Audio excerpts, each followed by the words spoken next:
Youth. How important are they in the church? Do we give them the attention they need? Do we involve them in church activities adequately? Do we give them leadership roles?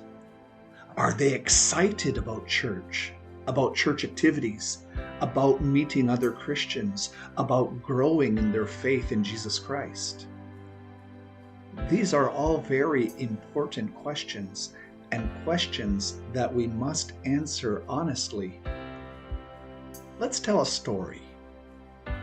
This story attempts to address the questions. This story revolves around sports ministry. On July 7, 2022, the San Pablo Emmanuel Youth Group traveled to Corozal to meet with the Prince of Peace Youth Group. They had a great time interacting with one another. They started out with football. Lots of running, kicking, laughing, and even scoring. There were even a few adults present watching the activities and making sure things ran smoothly. But the football was not about competition or winning. It was about relationships, having fun. It was about getting to know others, to interact with others. Now, it is true that not everyone wants to interact, but yet, that was the goal.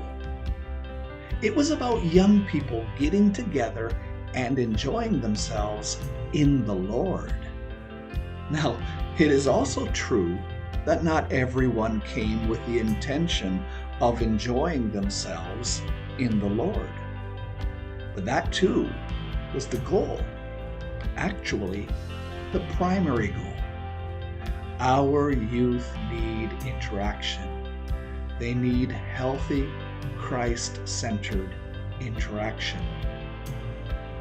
At halftime, good and tired from all the running and kicking, everyone gathered and sat in the middle of the football field. One of the organizers, Jeremy Zanting, shared a Bible verse from Proverbs 19, verse 21. And this is what it reads: "Many are the plans in a person's heart, but it is the Lord's purpose that prevails." He then gave his testimony. He shared that he had made his own plans in his heart. But then, in the end, he realized it was and is God's plan that prevails. After the devotional, and feeling refreshed and full of energy again, the youth continued playing football.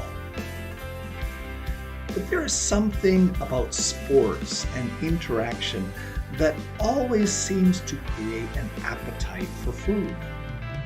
The youth were hungry. And so, these young people needed to be fed. Out came the hot dogs. Out came the sticks. Everyone was in charge of roasting their own hot dogs over the fire. Some burned their hot dogs to a terrible crispy black. Others cooked them just perfectly. And then they went to the table where volunteers put on the trimmings like ketchup, mustard, and mayonnaise. Hey, it's still COVID time, so extra precautions needed to be made to minimize the number of hands touching the food.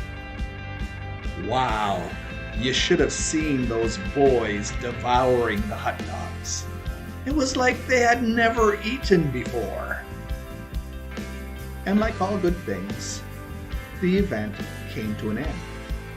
It was time to go home. Some in a van, one on a motorcycle, a few on bicycles, and some even walking.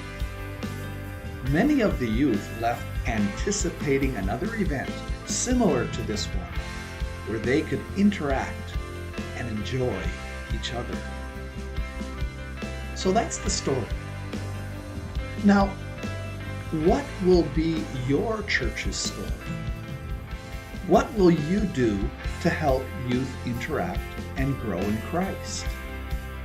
What is stopping your church from organizing some sort of event for youth? Maybe invite another youth group to your church. Now remember, the focus of the event is community in Christ. Perhaps a sports day, a campfire with songs, a movie night, a talent show, a game night, a sing-along,